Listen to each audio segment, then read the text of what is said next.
शेतकरी संघटनेचा अपक्ष उमेदवार सुपारी किंग, तानाजी बागलांचा खळबळजनक आरोप. जिल्हा परिषद व पंचायत समिती निवडणुकीचा प्रचार जोरात असतानाच शेतकरी संघटनेतूनच गंभीर आरोपांची तोफ डागण्यात आली आहे.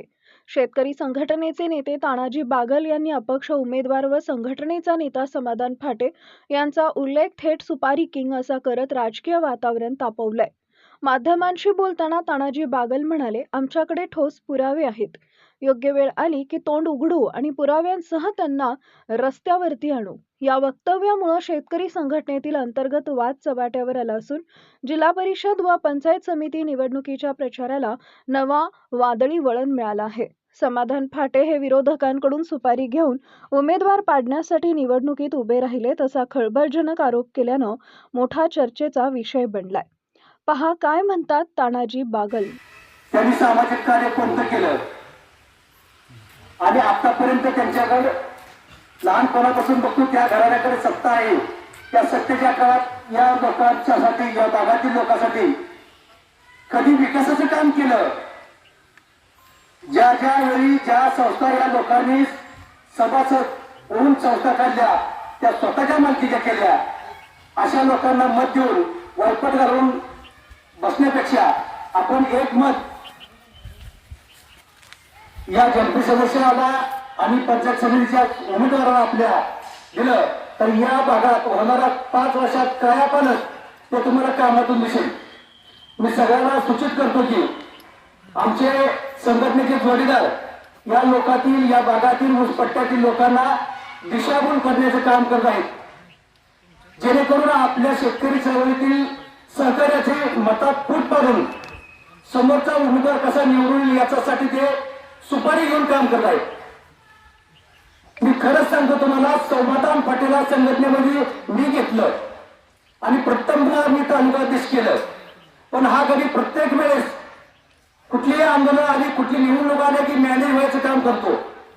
त्याला हात जोडून विनंती केली मी निवडणुकीच्या अगोदर की तुला गादोडा पंचायत समिती गणपणा तुला तिथं मदत करतो, तुला तिथं निवडून आणायचं काम करतो. तरी सुद्धा तो तयार झाला नाही. त्याच्यानंतर संतोषला पाठवलं, दाजी जाऊन बसले, आप्पा जाऊन बसले तरी चुलतं.